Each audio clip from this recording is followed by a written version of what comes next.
नमस्कार। पिछली तासिका में हम प्रयत्न के आधार पर ध्वनियों का वर्गीकरण देख रहे थे।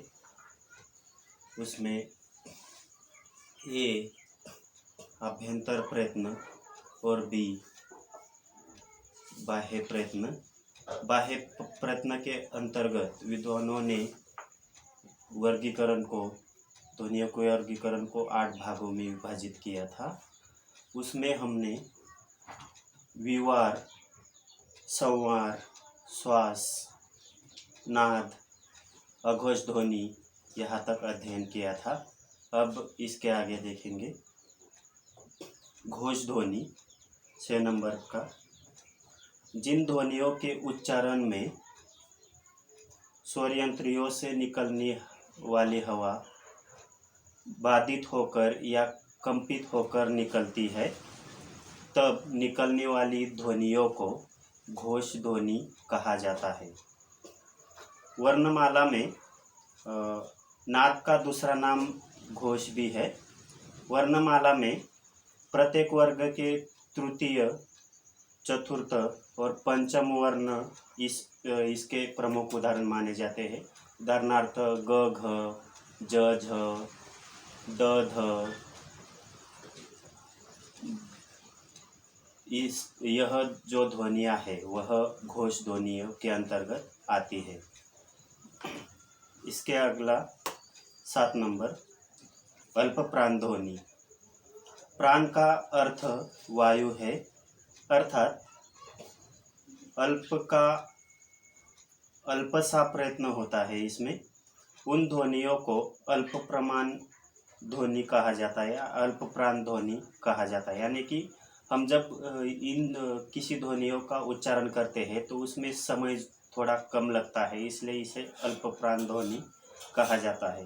प्रत्येक वर्ग के प्रथम, तृतीय और पंचम वर्ण अर्थात क, ग, च, ट, ड, न, त, द, न, प, फ, प, भ, म आदि जो ध्वनियाँ है वह अल्प प्राण ध्वनि के प्रमुख उदाहरण माने जाते हैं।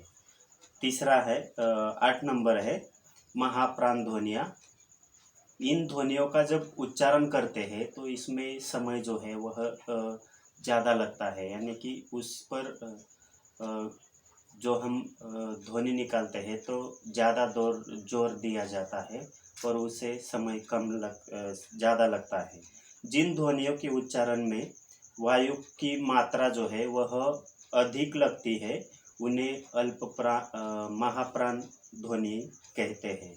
वर्णमाला में प्रत्येक वर्ग के द्वितीय तथा चतुर्थ वर्ण अर्थात ख, घ, छ, झ, ठ, ड, फ, ध, भ आदि जो ध्वनि है या आदि जो वर्ण है वह महाप्राण ध्वनियों के प्रमुख उदाहरण माने जाते हैं। इसके उपरांत ध्वनि के वर्गीकरण के उपरांत अब हम स्वरों और व्यंजनों का वर्गीकरण जो है उसका अध्ययन करेंगे।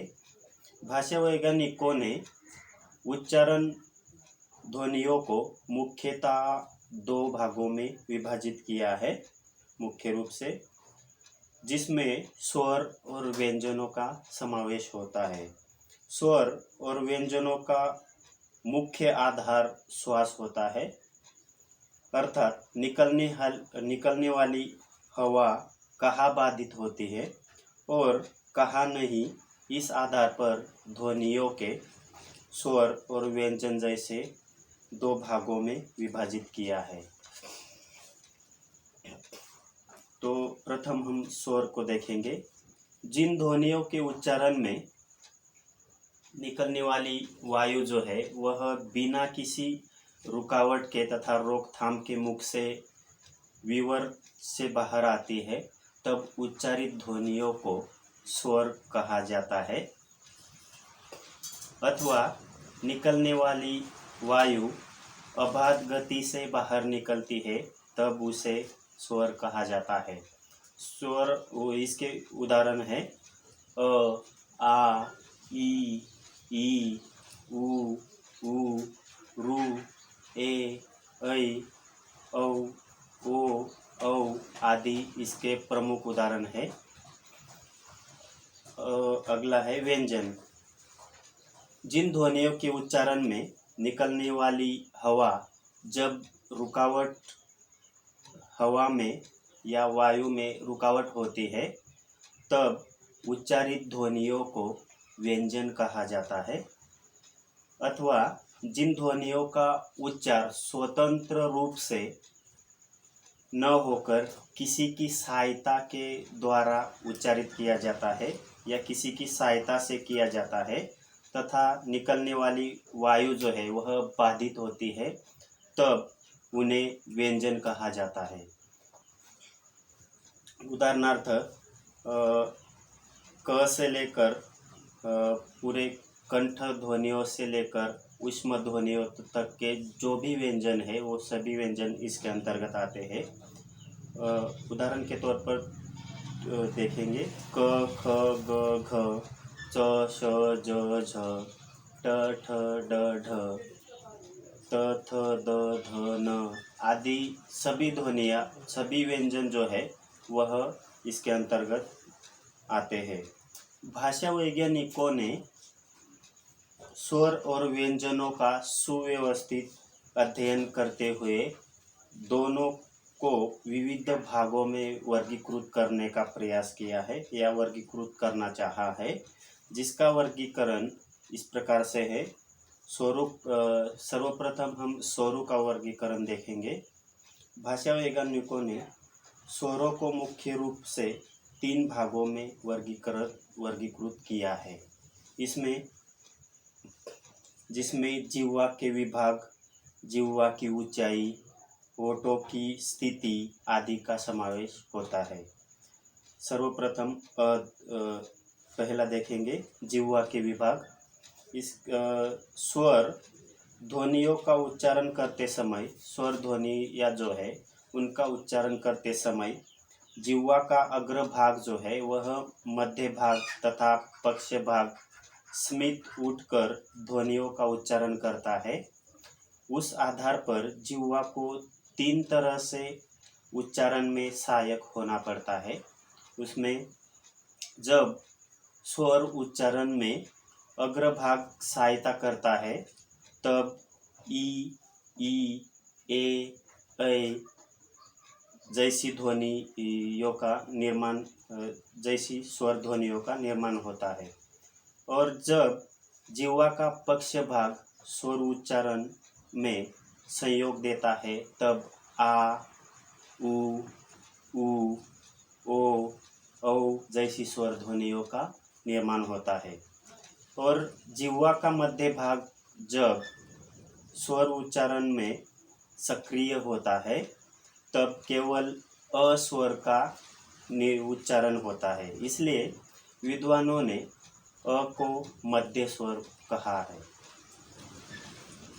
इसका दूसरा जो भाग है वह जिह्वा की ऊंचाई के आधार पर वर्गीकरण। जिह्वा के विभिन्न भागों का कुछ मात्रा तक ऊपर उठना जिससे निकलने वाली वायु बाधित न हो सके, ऐसी स्थिति को स्वर सीमा कहा जाता है। और स्वर के उच्चारण में जिह्वा 4 स्थितियों तक ऊपर उठती है। उन 4 स्थितियों का विद्वानों ने विवृत्त, अर्धविवृत्त, अर्धसंवृत्त, संवृत्त जैसे नामों से संबोधित करना चाहा है, जिनका वर्णन निम्न प्रकार से है। पहला, विवृत्त ध्वनियाँ, यानी कि जब जीभ और स्वर सीमा के बीच अधिक से अधिक स्थान मुखविवर में खुला रहता है तब उसे विवृत्त कहते हैं। और ऐसी स्थिति में उच्चारित स्वर जो है वह विवृत्त स्वर कहलाते हैं। हिंदी में आ विवृत्त स्वर का प्रमुख उदाहरण है। दूसरा अर्धविवृत्त, इसमें जीभ का भाग जो है वह विवृत्त की तुलना में कुछ अधिक ऊपर उठता है, और अर्थात इस स्थिति में मुख विवर आधा खुला होता है। ऐसी स्थिति में अर्धविवृत्त स्वरों का उच्चारण होता है। उदाहरणार्थ अ, औ, औ, ए, यह अर्धविवृत्त स्वरों के प्रमुख उदाहरण माने जाते हैं। तीसरा अर्धसंवृत्त, इनमें जीभ का भाग जो है वह अर्धविवृत्त से कुछ अधिक ऊपर उठता है, और मुख विवर आधे के मुकाबले कुछ ज़्यादा बंद होता है। ऐसी स्थिति में अर्धसंवृत्त स्वर ध्वनियों का उच्चारण होता है। अर्थात उदाहरणार्थ ओ तथा ए अर्धसंवृत्त के प्रमुख उदाहरण माने जाते हैं। चौथा संवृत्त, इस प्रकार में इस स्थिति में जीभ का भाग जो है वह बहुत ऊपर उठता है, और जीभ और तालु के बीच दूरी बहुत कम होती है। अर्थात जिह्वा स्वर सीमा पर स्थित होती है, और ऐसी स्थिति में उच्चारित स्वरों को संवृत्त स्वर कहा जाता है। हिंदी में ई, उ इसके प्रमुख उदाहरण माने जाते हैं।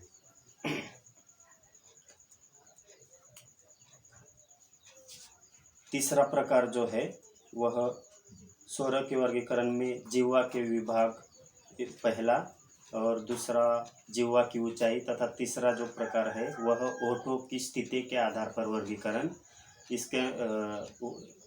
इसका अध्ययन करेंगे। अब ओठों की आकृति की दृष्टि से स्वरों को दो भागों में विभाजित किया जाता है, जिसमें वृत्ताकार स्वर और अवृत्ताकार स्वर का समावेश होता है।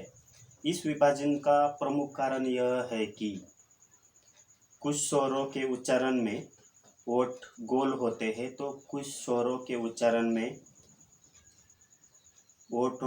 ओठ जो होते हैं वह वृत्ताकार न होकर विस्तृत हो जाते हैं, यानी कि ज़्यादा उसमें अंतर होता है। पहला वृत्ताकार स्वर, जिन स्वरों के उच्चारण करने में ओठ गोलाकार हो जाते हैं उस स्थिति में उच्चारित स्वरों को वृत्ताकार स्वर कहा जाता है या वृत्ताकार स्वर कहते हैं। इसके उदाहरण है उ, औ आदि वृत्ताकार स्वर के प्रमुख उदाहरण है। दूसरा अवृत्ताकार स्वर, जिन स्वरों के उच्चारण करने में ओठ गोल न होकर मुख के दोनों कोनों में विस्तृत हो जाते हैं, ऐसी अवस्था में उच्चारित स्वरों को अवृत्ताकार स्वर कहा जाता है। इसके उदाहरण है अ, आ, ई, ए, ऐ आदि अवृत्ताकार स्वर के प्रमुख उदाहरण माने जाते हैं। यानी कि इन स्वरों का जब हम उच्चारण करते हैं तो होठ जो है वह वृत्ताकार न होकर अधिक विस्तृत हो जाते हैं, इसलिए इसे अवृत्ताकार स्वर कहा जाता है। ऊपर स्वर वर्गीकरण की मुख्य 3 अवस्था को देखने के बाद भी विद्वानों ने गौण रूप से उच्चारित अवस्थाओं में उच्चारण समय के अनुसार, कौवे की स्थिति के अनुसार, संयुक्त मूल स्वर के अनुसार आदि को भी स्वर वर्गीकरण में महत्व देना चाहा है। इसके उपरांत व्यंजनों का वर्गीकरण है, वह हम अगली तासिका में देखेंगे।